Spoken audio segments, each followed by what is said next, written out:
Duduk perkara Ormas GPK nyaris bentrok dengan TNI di Magelang. Video bentrokan antara Gerakan Pemuda Kabah, GPK, Aliansi Tepi Barat dan 2 Batalion Infanteri Tentara Nasional Indonesia, TNI, di Kabupaten Magelang, Jawa Tengah, viral di media sosial. Insiden tersebut terjadi pada Rabu, 28 Mei 2025, dan terekam terjadi di 2 lokasi, Pertigaan Brojonalan, Kecamatan Borobudur, dan Tugu Bundaran Salaman.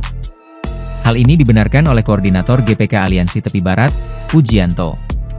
Di Brojonalan, kericuhan melibatkan GPK dan Batalion Infanteri 403 Wirasada Pratista dari Sleman, DIY.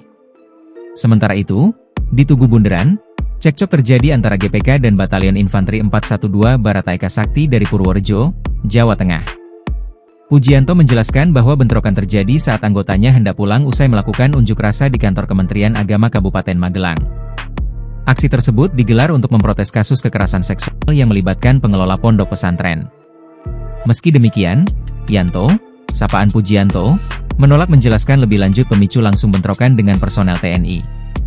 Tanyakan ke Dandim dan jajaran, ujarnya singkat usai audiensi tertutup di Kodim 0705 Magelang, Senin, 2 Juni 2025. Dalam pertemuan yang turut dihadiri oleh Bupati Magelang Grengseng Pamuji, Kapolresta Kombes Herbin Garba Wiyata Jaya Sianipar, dan Kapolres Magelang Kota AKBP Anita Indah Setianingrum, GPK menyanggupi permintaan maaf kepada TNI dan masyarakat.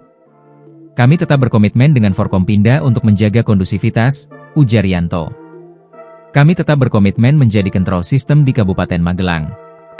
Komandan Kodim 0705 Magelang Letkol Infanteri Jarod Susanto menyebut, gangguan lalu lintas akibat masa GPK yang memadati jalan menjadi salah satu pemicu ketegangan.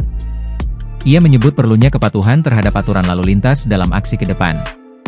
Pak Kapolresta juga menyampaikan untuk melakukan taat berlalu lintas kepada semua sebenarnya, kata Jarod.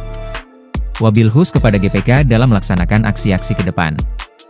Termasuk, dalam penggunaan, knalpot brong. Kapolresta Magelang, Kombes Herbin Garba Wiyata Jaya Sianipar, menyatakan GPK telah menyepakati 2 poin hasil audiensi. Permintaan maaf karena dari GPK ada yang menendang pintu mobil. Yonif, 412, kata Herbin. Selain itu, GPK juga berkomitmen untuk menjaga ketertiban lalu lintas dalam setiap aksi masa ke depan. Download Tribun X sekarang, menghadirkan lokal menjadi Indonesia.